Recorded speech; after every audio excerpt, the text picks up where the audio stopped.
Solo señalar que en mi caso, bueno, yo hace poco más de 2 semanas dejé el Consejo de Monumentos Nacionales para las compañeras de países vecinos, que es una institución que protege el patrimonio cultural de nuestro país, que está en una crisis, pero está en un proceso de transformación. Y decir que fueron 16 años de trabajo, así que todo lo que voy a hablar tiene que ver con eso, pero hoy día soy un arquitecto libre de la profesión y puedo hablar con más libertad. Pero también decir que en el marco de cómo se protegió el estadio, también introductorio, en forma de introducción, señalar que nuestra institución en Chile, el Consejo de Monumentos, ha tenido una evolución. Es una institución que se creó en el año 1925 y que su ley, con la cual hoy día rige, es del año 1970. Entonces estamos en un proceso de profundas transformaciones que también ha significado un cambio en la visión del Consejo, tanto en su parte legal, pero sobre todo el criterio y de los consejeros, que son quienes por ley opinan. Esto me parece bien importante decirlo porque originalmente los primeros decretos de Monumento Nacional eran como decretos muy de la arquitectura y de los palacios del neoclásico o iglesia. Y esta visión ha cambiado un poco en el eje y se ha abierto a otros ámbitos de la protección. En el caso del Estadio Nacional, también fue un tema para nuestros consejeros, porque siempre era la visión, principalmente cuando un elemento objetual monumental, arquitectónica. Y de eso tampoco estuvimos exentos los arquitectos que trabajamos en la institución, en la Secretaría Ejecutiva.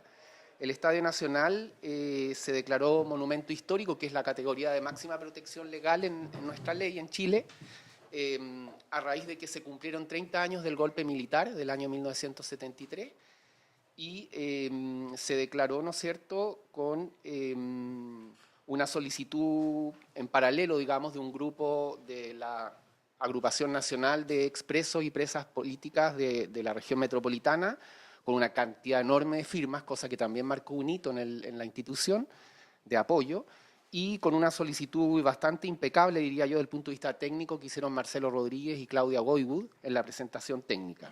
Pero esto coincidió también, y yo creo que es importante decirlo, con estos 30 años, con un hito que pocas veces pasa en nuestra institución, que es tan débil, y es que ella es presidida por el ministro de Educación, y en esa oportunidad, que era Sergio Vittar, un ministro que era muy importante, se apersonó en el Consejo porque quiso darle un apoyo concreto y directo a esta declaratoria. Que además coincidió ese mismo día, que eran los 30 años del golpe militar, con la reapertura de la puerta del Morandé 80, que es en el Palacio de la Moneda, que es la última vez que se usó cuando salió el presidente Allende, digamos, en el golpe militar. Y como el Palacio de la Moneda es monumento histórico, también lo teníamos que aprobar nosotros. Quiero decir esto que suena medio anecdótico, pero le dio una connotación muy fuerte, que yo me acuerdo, digamos, los consejeros, un poco la reacción que tuvieron, y yo creo que ahí de a poco, es un proceso que no está terminado, se ha visto una evolución en ellos a tender a ampliar un poco el horizonte de lo que es un monumento nacional. Ahora, de los valores propiamente tal, decir que el Estadio Nacional se trabajó bajo, yo diría, 2 ejes principales, los atributos o valores históricos propiamente tal y los arquitectónicos o urbanos. Dentro de los histórico, naturalmente que se consignó como el Coliseo Central, que es el elemento principal del estadio y elementos anexos, como el centro de detención más grande del país, que entre septiembre y noviembre de 1973 se utilizó como centro de reclusión para miles de detenidos políticos con vejaciones a la dignidad humana y pasando a llevar todos los estamentos, digamos, de la Constitución de la República y de las convenciones internacionales. Y al Coliseo Central se agregaron 3 recintos más, que son el Camarín Norte, lo van a ver hoy día ustedes en la tarde, del centro de piscina, la Caracola Sur y el túnel sur poniente del Velódromo, que son lugares donde hubo fusilamientos y simulacros de fusilamiento. Nuestra ley no puede no reconocer la mirada integral de un lugar. Tenemos muchos lugares que están declarados, por ejemplo, la casa donde nació Arturo Prat o próceres, en todo el país, monumentos históricos que son por valores históricos y a veces la parte arquitectónica no tiene ningún valor, pero naturalmente que esa es la razón por la que se declara. Pero cuando están pesando 2 factores, no se trata de ponerlo en la balanza, pero el Consejo no puede no mirar ese otro aspecto. Y en ese sentido, los valores arquitectónicos, estilísticos de lo que fue para Santiago la evolución urbana y lo que implicó desde el punto de vista social la implementación del Estadio Nacional en los antiguos espacios donde estaban los campos de sport, en un sector de Ñuñoa, una comuna tradicional de Santiago, fue bien importante y se reconocieron los aspectos arquitectónicos que no vale la pena ahora destacarlos, pero los tengo en una minuta por si después es del interés de entregar, además que todos ellos están bien consignados en el decreto de monumento histórico. Y también señalar que como centro deportivo, el lugar, la palabra lo dice, Estadio Nacional, o sea, es de la nación, es de todo, y nunca se ha querido perder esa connotación desde el punto de vista del principal centro del deporte, pero también de un lugar donde se han dado hitos importantes sociales, culturales, recitales de música, la Avenida del Papa en un momento importante de cambio en la dictadura, y lugar también, por supuesto, como lo dijimos, principal centro de detención política. Eso como que quería señalarlo, una primera parte, digamos, que tiene que ver con la protección. No fue un proceso fácil, quiero recordarlo, nuestros consejeros hubo algunos que se opusieron, tratando de llevar la discusión solo al plano arquitectónico. Yo creo que eso dio una evolución que después significó un cambio que yo lo veo positivo, viéndolo históricamente para atrás en nuestra institución. Desde el punto de vista de la cronología, pensé cómo iba a hacer esta presentación, pero quise poner algunos hitos que me parece interesante destacar, que van dando cuenta de la evolución que hemos tenido como país también, en distintos gobiernos, con distintas posturas políticas en relación a este monumento histórico. Como dijimos, ya la declaratoria que tiene la fecha en el decreto del 11 de septiembre del año 2003, nos preocupamos mucho de que el decreto se promulgue en el diario oficial con esa fecha. La primera intención que se dio fue la de generar a través de Chile Deportes, que es la entidad, el punto focal que administra el bien, ¿ya? Es una institución que pertenece al Estado, hoy día es el IND, Instituto Nacional del Deporte, que el año 2004 presentó la idea de hacer un plan maestro. Esto a nosotros nos pareció muy bien, más allá que esta declaratoria tiene que ver con un componente de derechos humanos. Todo monumento nacional requiere un plan de manejo o un plan maestro o un plan rector, dependiendo de la categoría, que ordene y dé lineamientos al lugar. Esto se vio bien, hubo un proceso de revisión porque naturalmente que en esta entonces Chile Deporte le dio una visión muy arquitectónica a ese plan maestro y nosotros tuvimos ahí un trabajo con las agrupaciones de derechos humanos que nunca fue fácil, hay que decirlo también, nunca se pudo tener el equilibrio de interpretar todas las posiciones, además con muchas presiones políticas, y se logró finalmente llegar a una aprobación. También quiero destacar que nuestra institución tuvo una principal preocupación de difundir este bien dentro de nuestra sociedad, y por fondos propios y con coordinación con el IND se logró hacer una publicación en el año 2004 que se llama Tres miradas al Estadio Nacional, y que de alguna manera también ahí hubo una intención de la institución de relevar estos aspectos que estábamos diciendo.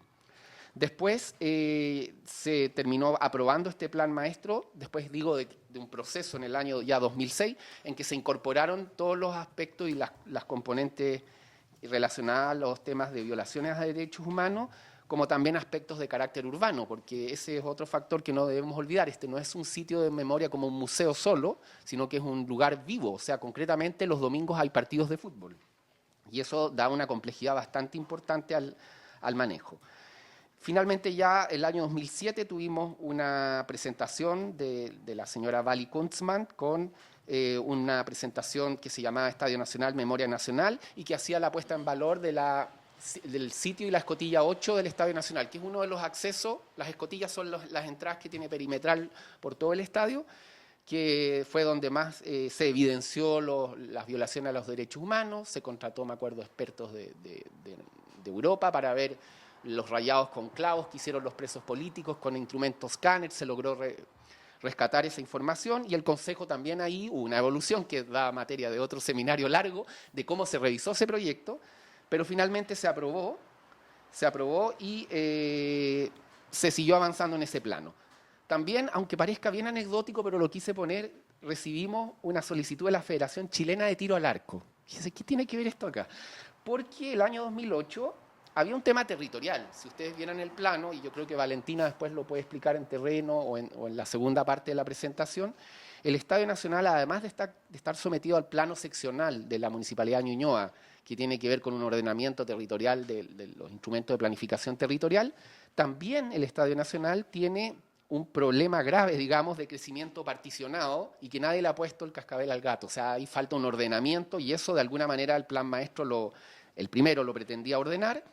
Y en este caso esta Federación Chilena estaba luchando por su espacio, digamos, y eso se topaba, que es el sector nororiente de las 62 hectáreas que están declaradas Monumento Nacional, con el camarín de mujeres. O sea, ahí había un tema ya de conflicto, digamos, que hubo que resolver y darle una salida. Ahora, durante todo el proceso, y también esto creo que es justo señalar, hubo un conflicto interno humano entre distintas agrupaciones que nosotros tratamos de ser lo más objetivo como una institución pública que debe velar por el patrimonio cultural. Entre distintas agrupaciones de derechos humanos se hizo un esfuerzo por parte del Consejo de Monumentos Nacionales de coordinar una reunión entre estos grupos en la misma sede del IND y se trató de buscar los puntos de acercamiento y esto no fructificó. Sin embargo, nosotros tratamos siempre, digo nosotros ya no estoy, pero es el Consejo de Monumentos Nacionales, de velar por los valores y atributos que están consignados en el decreto, que es para nosotros lo fuerte y lo que nos da el piso oficial. En el año 2008 hubo otro capítulo así tan anecdótico como lo de la Federación Chilena de Tiro al Arco, que tiene que ver con una posición del alcalde que tutora esa comuna, que es Comuna de Ñuñoa, que se llama Pedro Sabat, y que, como dije al principio, cuando se declaró monumento histórico, de alguna manera se conciliaron esta solicitud que recibimos de estas agrupaciones para la puesta en valor del estadio con una intención concreta del alcalde de la Municipalidad de Ñuñoa de demoler el Estadio Nacional. Eso significó la presentación de un año de planos de ingeniería de levantamiento crítico del estado estructural del estadio. Y lo hizo DICTUC, todavía me acuerdo, eran más de 1000 planos, y el Estadio Nacional, conclusión, obviamente tiene problemas de mantención después de muchos años. El estadio es del año 1938, el año 62 sufrió una modificación, después voy a explicar por qué digo sufrió, para el Mundial de Fútbol que se hizo en Chile. Y los problemas que señaló DICTUC eran básicamente conservación de los fierros, humedades en las losas, principalmente asociado a baños, pero el Estadio Nacional estructuralmente estaba sano, no había por qué demolerlo y fue muy oportuno la protección como monumento histórico, puesto que con eso se salvó el recinto. Ya. Y el alcalde quería instalar un moai, sin ninguna, un moai del Rapa Nui, es sitio patrimonio mundial, no lo voy a explicar, y lo instaló sin permiso al Consejo, hubo cantidad de carteos y de oficios entre medio, y finalmente se logró exigir que se sacara el moai del recinto, pero eso no estuvo exento de problemas porque en el fondo se dañaba la cultura Rapa Nui primero, se dañaba por parte del municipio los valores por el cual se había declarado el estadio, o sea, tuvimos reuniones personales con el municipio y no tenía ningún interés en reconocer los valores por los cuales se había protegido y eran como hechos. Después, también para destacar, el año 2010, avanzando, digamos, la agrupación de presos y presas políticas presentó un proyecto con 10 distintos sitios de memoria que incorporaban un memorial por el acceso a Grecia, la puesta en valor del camarín de mujeres, el proyecto reconoció la escotilla 8, el reconocimiento por el acceso oriente del estadio, donde entraron los cordones de presos políticos a través de un elemento conmemorativo, generación de un camino a la memoria que estaba inserto como un lugar sinusoidal de recorrido con estaciones y reconocía cada uno de los puntos con esculturas de connotados artistas, y finalmente el túnel en el lado sur del velódromo y la Caracola, con el remate en una plaza ciudadana que se pretendía hacer, ¿no es cierto?, un museo del lugar como recorrido de este punto.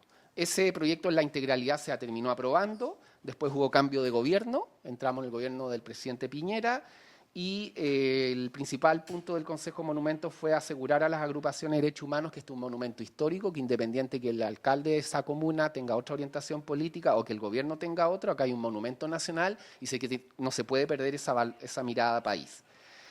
Hubo después, para terminar en esta cronología, que quiero destacar tres hitos que se entrecruzaron, que fue la estación del metro subterráneo que pasaba por el estadio y que tuvimos algún tema con vibraciones que pasaba el túnel por debajo o muy tangente al estadio, al Coliseo Central, y los cierros exteriores, que son de elementos Art Deco y que están asociados también a la memoria, con sobre todo las agrupaciones de derechos humanos. Un segundo proyecto que es el Parque de la Ciudadanía, que fue un concurso validado por un jurado, en el cual el arquitecto encargado fue Teodoro Fernández, que estaba junto acá nuestra colega Valentina Rosas, que formó parte del equipo, y que en el fondo se generaba una puesta en valor y un reordenamiento de las áreas verdes, que a nosotros eso nos pareció muy bien, y darle un funcionamiento integral a estas 62 hectáreas.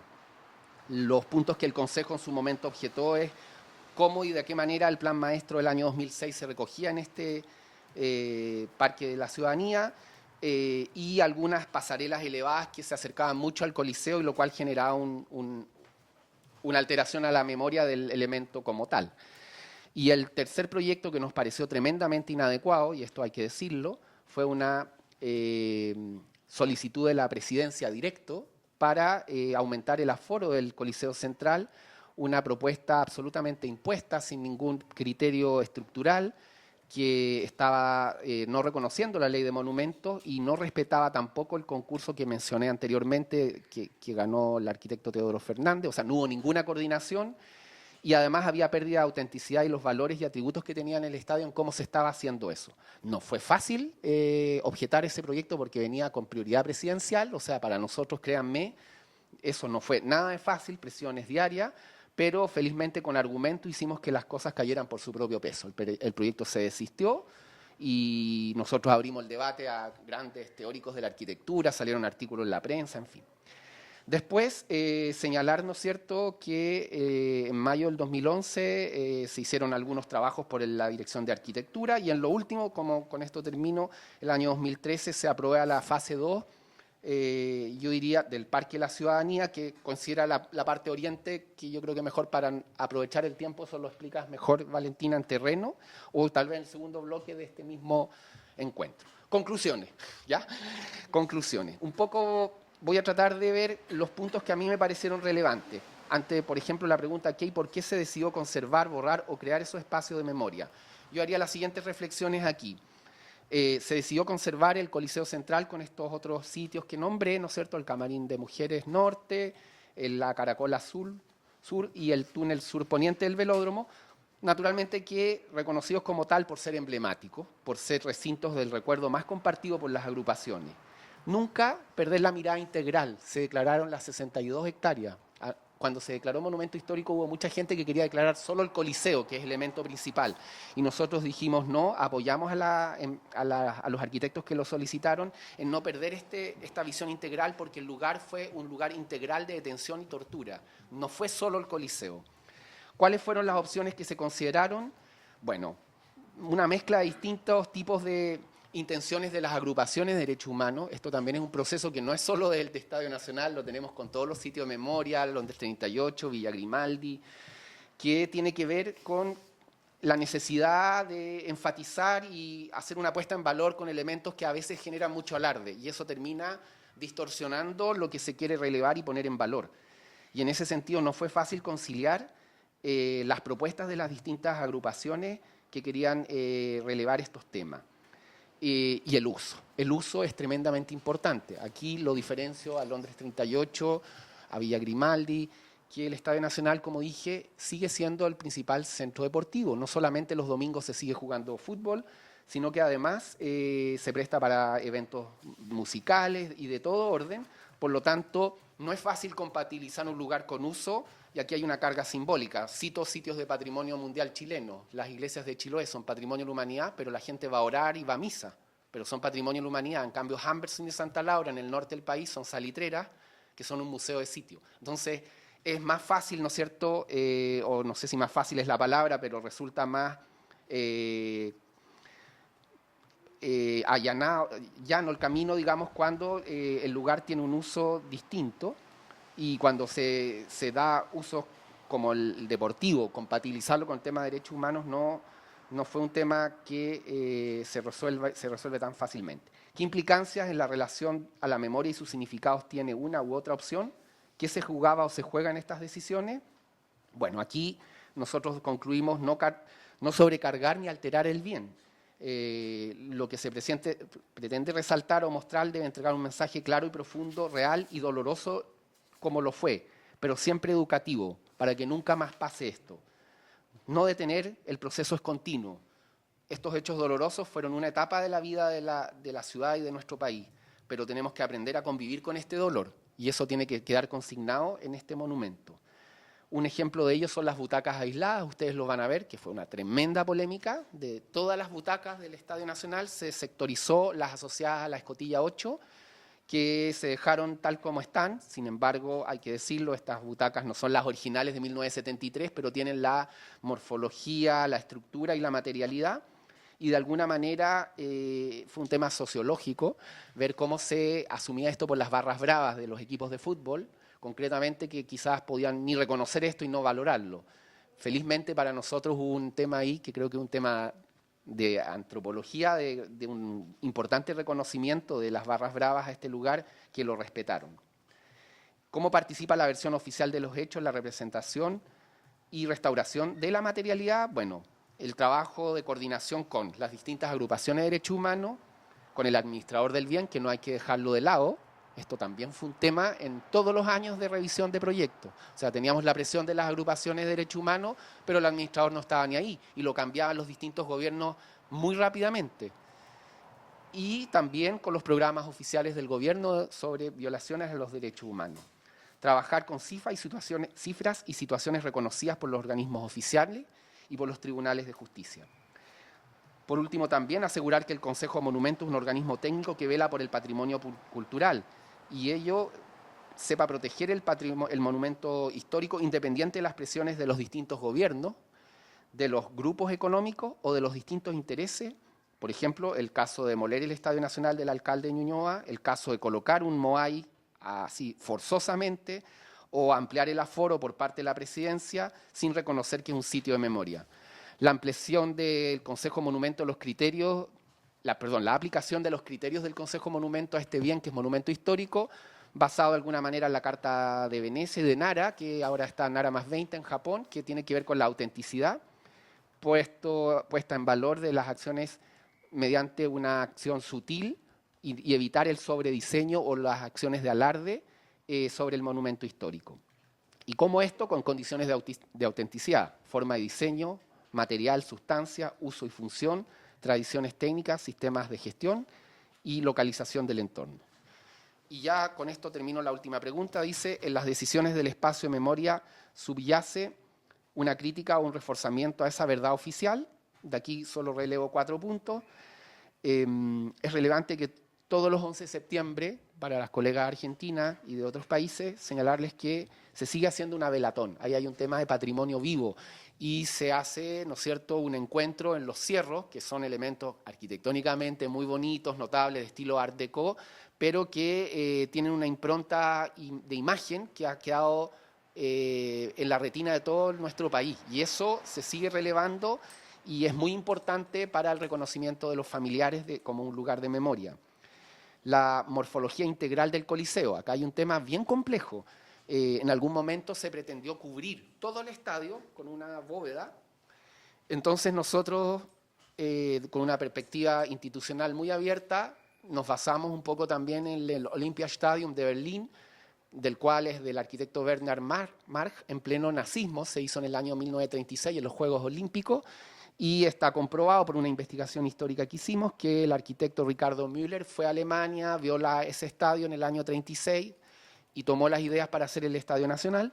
Entonces, cuando el gobierno alemán hace el Mundial del 74, hace una segunda alero, digamos, una marquesina que distorsiona el edificio. Sin embargo, en el año 2006, con el otro Mundial de Alemania, decide demoler esa misma marquesina desde un punto de vista de la autenticidad, porque dice este es un lugar que representa el nazismo y también es un lugar de memoria, está clasificado por la ley alemana y por lo tanto y lo cubre con una bóveda completa. Entonces, en ese sentido, muy abierto las instituciones patrimoniales alemanas han tomado este valor y tiene que ver con, lo voy a ejemplificar con esta botella. Si este es el Coliseo Central y yo le pongo acá una cosa encima, un lápiz, otros elementos, termino distorsionando el elemento que yo quiero memorizar. Sin embargo, si yo lo limpio de estos aditamentos, lo dejo como más está la imagen prístina de la gente, de los chilenos que tenemos el recuerdo de este lugar, y solo lo cubro, tengo una imagen que por contraposición entre elementos contemporáneos y lo histórico, entrega el mensaje en forma más clara. Y ese fue el criterio que el Consejo Monumentos estuvo abierto a que se pueda cubrir el estadio, pero restituyendo elementos que no le distorsionen la morfología como tal.